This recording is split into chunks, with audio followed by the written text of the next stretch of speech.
Hello সবাই কেমন আছেন? অনেক দিন পর একটা লং ভিডিও নিয়ে চলে আসলাম।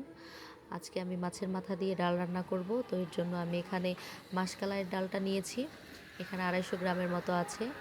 মাসকলাইয়ের ডাল আমি প্রথমে একটু ভেজে তারপর ধুয়ে সিদ্ধ বসিয়ে দিলাম।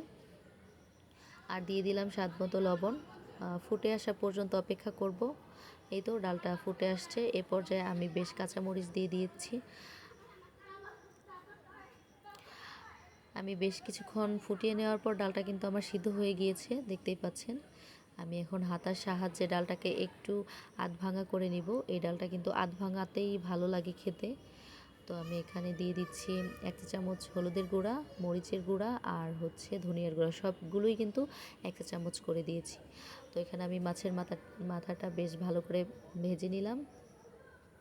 এখন আমি ফোড়নের জন্য এখানে দিয়ে দিচ্ছি 2টা শুকনা মরিচ, একটা তেজপাতা, বেশ কিছু গোটা জিরা আর আদা একটু থেতো করে নিয়েছি। এগুলোকে আমি লাল লাল করে ভেজে নিব। এই তো আমার ভাজা হয়ে গিয়েছে। এই পর্যায়ে আমি ডালটা দিয়ে দিচ্ছি। এ পর্যায়ে আমি ভাজা জিরার গুঁড়া দিয়ে দিব 1 চা চামচ। এখন আমি এগুলোকে বেশ কিছুক্ষণ ফুটিয়ে নিব।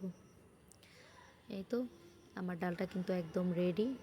তো এখনও যারা আমার চ্যানেলটিকে সাবস্ক্রাইব করেননি অবশ্যই সাবস্ক্রাইব করে দিবেন আর লাইক দিয়ে পাশে থাকবেন। ভালো থাকবেন সবাই, সুস্থ থাকবেন।